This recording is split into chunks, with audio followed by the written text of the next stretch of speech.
जैसे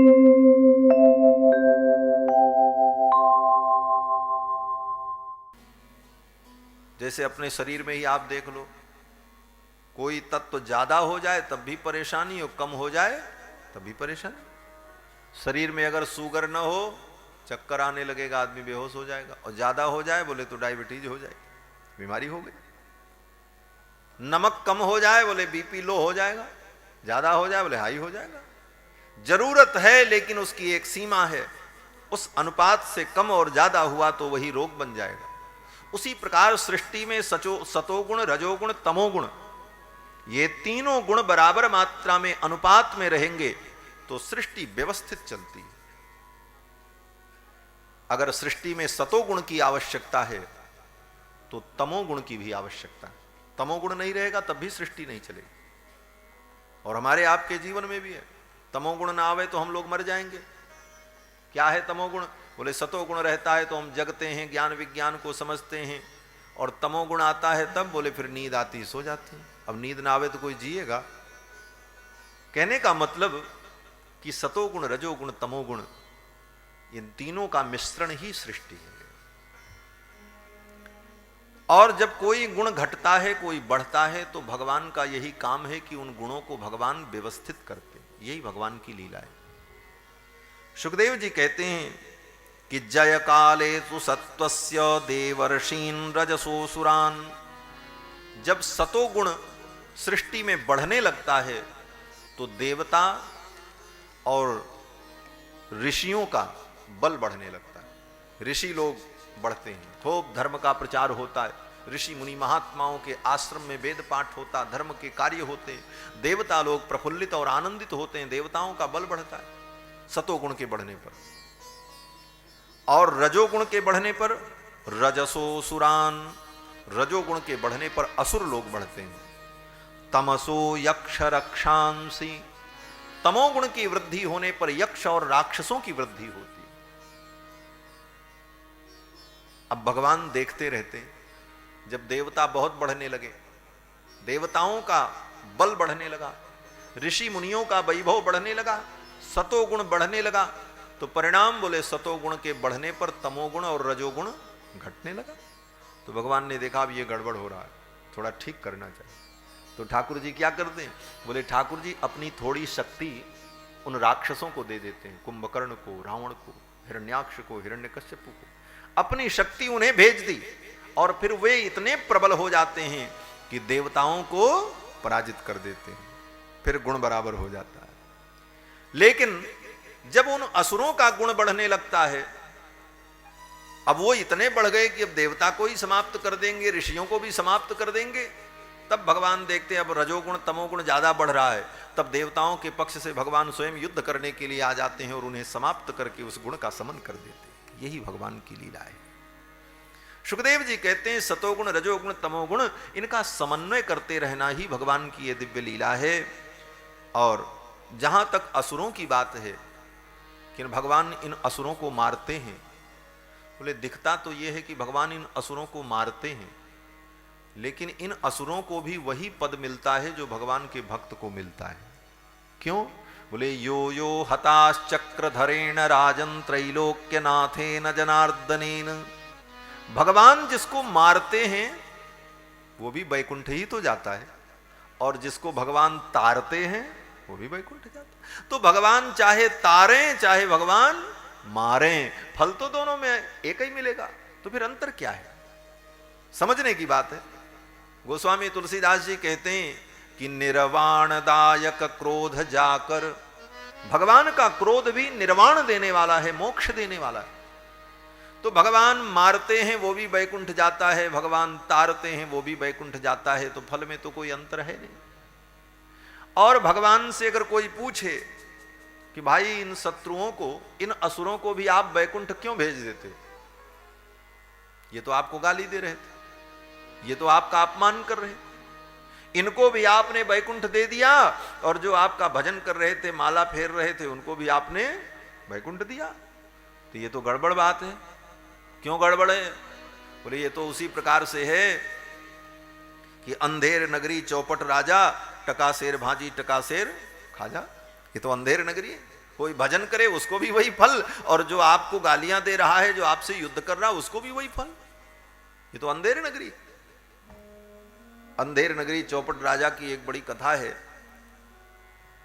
कोई गुरु और चेला जा रहे थे, एक रास्ते में नगर पड़ा, तो चेले ने देखा उस नगर में सब कुछ 1 रुपए में मिलता था। टका सेर भाजी, टका सेर खाजा। 1 रुपए में जलेबी खरीद लो, 1 रुपए किलो लड्डू खरीद लो, 1 रुपए में कपड़ा ले लो, जो चाहो सब 1 ही रुपए में।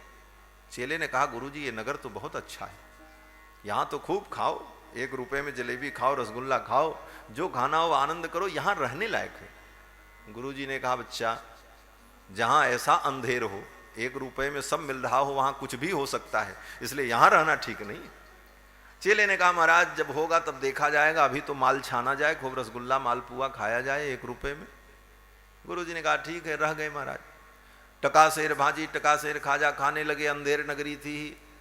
संजोग से घटना ऐसी घटित हुई कि कोई चोर किसी के घर में चोरी करने गया, और चोरी करने के लिए दीवार में रास्ता बना करके घर में घुस रहा था, तब तक मट्टी की दीवार वो भसक गई, गिर गई, और मट्टी की दीवार गिरी, चोर का पैर टूट गया, चोर पकड़ा गया, राजा के दरबार में उपस्थित हुआ, मुकदमा पेश हुआ, और सेवकों ने कहा महाराज ये चोरी कर रहा था और इसके ऊपर मट्टी की दीवार गिर गई, इसका पैर टूट गया, ये पकड़ा गया। अब राजा की स्थिति देखो। राजा को चाहिए था कि उस चोर को दंड दे, तो राजा ने क्या कहा कि उस आदमी को बुलाओ जिसने इतनी कमजोर दीवार बनाई थी, उस कारीगर को बुलाओ जिसने इतनी कमजोर दीवार बनाई थी, दीवार गिर गई, इसका पैर टूट गया। चोरी का दंड उसको नहीं, अब दंड किसको? बोले दीवार बनाने वाला पकड़ा गया। दीवार बनाने वाला आया, राजा ने कहा तुमने इतनी कमजोर दीवार क्यों बनाई? अगर तुम कमजोर दीवार न बनाते तो दीवार गिरती नहीं और इसका पैर टूटता नहीं, इसलिए तुम दंड के अधिकारी हो। क्योंकि अंधेर नगरी थी, वहां तो कोई पूछने वाला नहीं। सब चुपचाप सुन रहे थे। राजा ने कहा इस अपराध का दंड इसे ये दिया जाए कि इसको फांसी पे चढ़ा दिया। अब इस छोटी सी बात पर फांसी की सजा, क्योंकि सब अंधेर नगरी ही थी।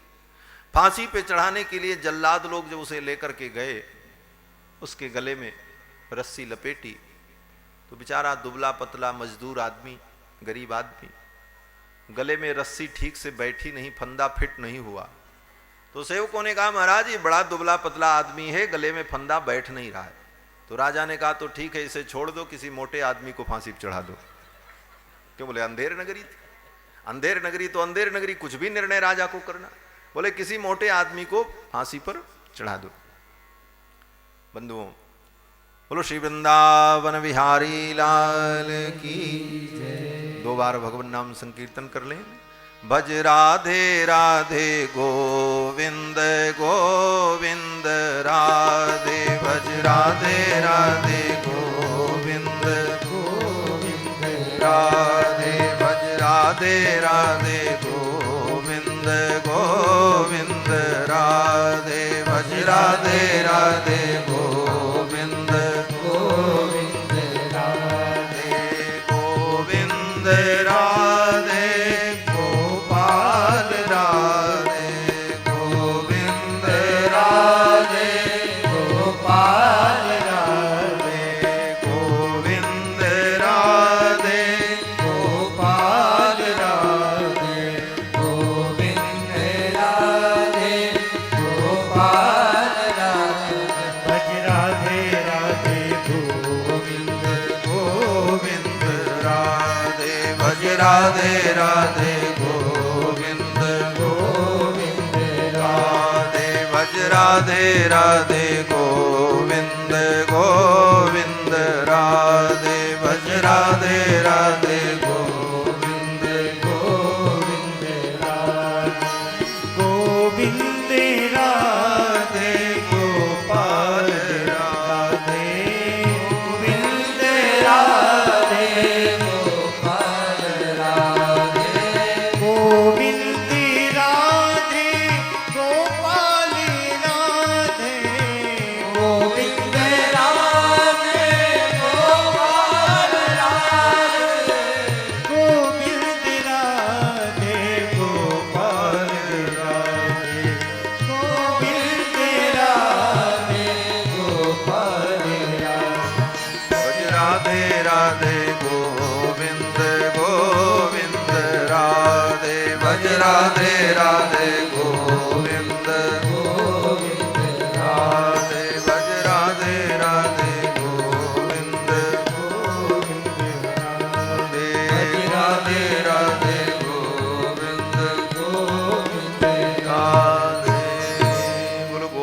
भगवान की जय। जय श्री राधे श्याम। राजा ने कहा किसी मोटे आदमी को फांसी पे चढ़ा दो। अब मोटा आदमी ढूंढा जाने लगा, तो जो गुरु जी का चेला था वो टका शेर खा खा करके खूब मोटा हो गया था, पकड़ा गया वही महाराज सामने। कहा इसी मोटे आदमी को फांसी पे चढ़ा दो। अब तो चेला घबराया। चेला ने कहा गुरु जी अब तो हम मरे। तो गुरु जी ने कहा बेटा मैंने तो पहले ही कहा था कि ये अंधेर नगरी, यहाँ कुछ भी हो सकता है। चेले ने कहा गुरु जी मैंने बहुत बड़ा अपराध किया, आपकी बात नहीं मानी, अब इस बार किसी प्रकार से आप मेरी जान बचा लो, अब ऐसी गलती मैं नहीं करूंगा। गुरु जी ने कहा अच्छा। गुरु जी ने कहा ठीक है, ऐसा करो कि तुम कुछ मत बोलना, और जब तुम्हें फांसी पे चढ़ाने के लिए आएंगे तो मैं तुम्हारे पास आऊंगा और धीरे से तुम्हारे कान में कुछ कहूंगा, और फिर मेरे कहने के बाद तुम कहना कि मुझे जल्दी से फांसी पे चढ़ाओ, और मैं कहूंगा नहीं नहीं मुझे फांसी पे चढ़ाओ। हम दोनों लोग एक दूसरे से झगड़ा करने का नाटक करेंगे। चेले ने कहा अरे तब तो दोनों को ये फांसी पे चढ़ा देगा। गुरु जी ने कहा चुप रहो, जितना मैं कहता हूं उतना ही करो, अपनी बुद्धि मत लगाओ। और वास्तव में बड़ों की बुद्धि पर चलें तो कल्याण हो, अपनी बुद्धि लगा करके ही व्यक्ति अपना काम बिगाड़ता है। अगर कोई अपने से श्रेष्ठ बुद्धिमान व्यक्ति है तो उसकी बात को मान लेने में ही भलाई होती। चेले ने कहा ठीक है गुरुजी ऐसा ही करेंगे। जब फांसी पर चढ़ाने की बात हुई तो गुरुजी ने जाकर के कुछ कान में कहा और फिर दोनों आपस में झगड़ा करने लगे। गुरुजी ने कहा मुझे फांसी पर चढ़ाओ, चेले ने कहा मुझे चढ़ाओ। अब लोग देखने लगे भाई ये दोनों क्यों मरना चाहते हैं। तो राजा ने कहा अच्छा पहले ये बताओ कि तुम क्यों मरना चाहते हो, फांसी बाद में होगी, पहले ये बताना पड़ेगा। तो गुरुजी ने कहा महाराज आप ये न पूछें कि हम क्यों मरना चाहते हैं, आप जल्दी से हमको फांसी पे चढ़ाओ। चेला कहता नहीं महाराज हमको फांसी पे चढ़ाओ। राजा ने कहा बताना पड़ेगा, बिना बताए आगे की कार्यवाही नहीं होगी, पहले बताओ क्यों मरना चाहते। बार बार जब पूछा तो गुरुजी की तो योजना ही थी। गुरुजी ने कहा कि राजन अगर आप पूछ रहे हैं तो मैं बता रहा हूं, बात यह है कि आज ऐसा मुहूर्त है, आज ऐसा लग्न है कि इस लग्न में जो फांसी पर चढ़ेगा वो मरने के बाद अगले जन्म में सारे पृथ्वी का चक्रवर्ती सम्राट बनेगा, सारे दुनिया का वो राजा बनेगा। राजा ने कहा तो बस बस अब सब हट जाओ, आज हम ही फांसी पे चढ़ेंगे। क्यों बोले मुझे चक्रवर्ती सम्राट बनना है। तो उस अंधेर नगरी की कथा महाराज, तो अंधेर नगरी तो ऐसी है जहां कोई नियम न हो। तो जो भगवान को गाली दे वो भी बैकुंठ जाए और जो भगवान का भजन करे वो भी बैकुंठ जाए, ये तो अंधेर नगरी। तो सुखदेव जी ने कहा राजन ये तो हमको आपको समझ में आता है कि कोई गाली दे रहा है और कोई भगवान की भक्ति कर रहा है, लेकिन भगवान तो ये देखते हैं कि मुझे कौन याद कर रहा है, और जो भगवान को याद करता है उसी पर भगवान की दया होती है। क्यों बोले याद का उल्टा ही तो दया है। और याद करने का तरीका दो है, या तो प्रेम से कोई किसी को याद करता है या तो बैर से किसी को याद करता है। दुनिया में किसी का कोई प्रेमी हो तो वो व्यक्ति अपने प्रेमी को कभी नहीं भूल पाता, और अपने शत्रु को भी व्यक्ति कभी नहीं भूल पाता, मरते दम तक अपने शत्रु की याद बनी रहती। तो बैर भाव से और प्रेम भाव से, दो भाव से ही व्यक्ति किसी का स्मरण करता है। और भगवान का अगर कोई प्रेम भाव से स्मरण करे तो उसको भजन कहते हैं, और बैर भाव से स्मरण करे तो उसको शत्रुता कहते हैं, और स्मरण दोनों करते हैं। और भगवान का तो नियम है कि जो भगवान का स्मरण करेगा वो संसार सागर से मुक्त होगा। यस्य स्मरण मात्रेण जन्म संसार बंधनात् विमुच्यते नमस्तस्मै विष्णवे प्रभ विष्णवे। यस्य स्मरण मात्रेण, भगवान के स्मरण मात्र से मुक्ति मिलती है। यहां मात्र शब्द का अर्थ यही है कि स्मरण भगवान का होना चाहिए, चाहे प्रेम से चाहे बैर से, किसी भी भाव से अगर जीव भगवान का स्मरण करता है, भगवान को याद करता है, तो भगवान उसे अपना परम धाम प्रदान करते। सुखदेव जी कहते हैं राजन यही प्रश्न तुम्हारे बाबा युधिष्ठिर ने नारद जी से पूछा था। कब? बोले जब तुम्हारे बाबा युधिष्ठिर ने राजसूय यज्ञ किया तो उस राजसूय यज्ञ में बड़े बड़े राजा आए और शिशुपाल भी आया, और चेदिराज शिशुपाल भगवान को गालियां देता था। रोज सवेरे उठ करके शिशुपाल भगवान को 100 गाली देता था, उसके बाद फिर कोई काम करता था, उसका नियम था। देत गन गन गारी, गोस्वामी तुलसीदास जी कहते हैं कि गिन गिन करके गाली देता था। जैसे हम लोग गिन गिन करके भगवान का नाम लेते हैं ना, वो माला क्यों रखते हैं? बोले गिनने के लिए तो रखते हैं कि गणना करें कितना मंत्र हुआ। उसी प्रकार शिशुपाल भी गिन करके भगवान को 99 गाली रोज देता था। भगवान ने उसकी मां को वचन दिया था कि ये 100 अपराध करेगा तब तक मैं इसे क्षमा करता रहूं, जिस दिन इसका अपराध 100 से ज्यादा हो जाएगा उस दिन मैं इसे मारूंगा, दंड दूंगा। शिशुपाल जानता था कि 99 गालियां जब तक मैं दूंगा तब तक कृष्ण मेरा कुछ नहीं बिगाड़ सकते। तो कहीं भी अगर भगवान कृष्ण उसे दिख जाएं और मिल जाएं तो 99 गाली देता ही देता था। कहीं कृष्ण की चर्चा प्रारंभ हो जाए तो वो गालियां देने लग जाए। अब सामान्य व्यक्ति को तो यही लगता कि वो तो गाली देता था, लेकिन किसी को गाली दो, किसी को अपशब्द कहो तो उसका ध्यान तो हृदय में आएगा, उसकी याद आएगी, उसका स्मरण होगा, उसके स्वरूप का स्मरण होगा, उसके गुणों का भी स्मरण होगा, उसका नाम भी तुम्हें याद आएगा। तो शिशुपाल भगवान को गालियां देता तो भगवान को याद भी करता था। आज राजसूय यज्ञ में शिशुपाल ने जब भगवान को गालियां देना प्रारंभ की, जोश में होश खो बैठा और गाली 99 से ज्यादा हो गई, 100 से ऊपर हो गई। उसी समय भगवान ने अपने सुदर्शन चक्र का स्मरण किया और सुदर्शन चक्र के द्वारा भगवान श्री कृष्ण ने शिशुपाल के मस्तक को काट दिया। शिशुपाल के शरीर से एक दिव्य ज्योति प्रकट हुई और भगवान कृष्ण के चरणों में विलीन हो गई। युधिष्ठिर ने देखा, उस सभा में नारद जी भी थे। युधिष्ठिर ने नारद जी से कहा, देवर्षि ये कैसी लीला है? भगवान को जो गाली दे रहा था, भगवान का अपमान कर रहा था, ऐसे उस शिशुपाल को भी सायुज्य मुक्ति की प्राप्ति हो गई, भगवान के चरणों में विलीन हो गया। जो बड़े बड़े योगियों को मुक्ति मिलती वो मुक्ति इसको मिल गई। तो नारद जी ने मुस्कुराते हुए युधिष्ठिर से कहा, राजन, भले ये शिशुपाल भगवान को गाली दे रहा था लेकिन भगवान का स्मरण तो करता था। और देखो, कोई भगवान का अगर किसी भी भाव से स्मरण करता है तो भगवान उसे अपना परम धाम प्रदान करते हैं, उसे भव बंधन से मुक्त कर देते। और जहां तक भक्ति भाव से और वैर भाव से स्मरण की बात है, तो भक्ति भाव में व्यक्ति भगवान का उतना स्मरण नहीं कर पाता जितना वैर भाव से भगवान का स्मरण। इसका मतलब आप ये मत समझना कि भगवान की भक्ति छोड़ करके हम वैर करने लग जाएं।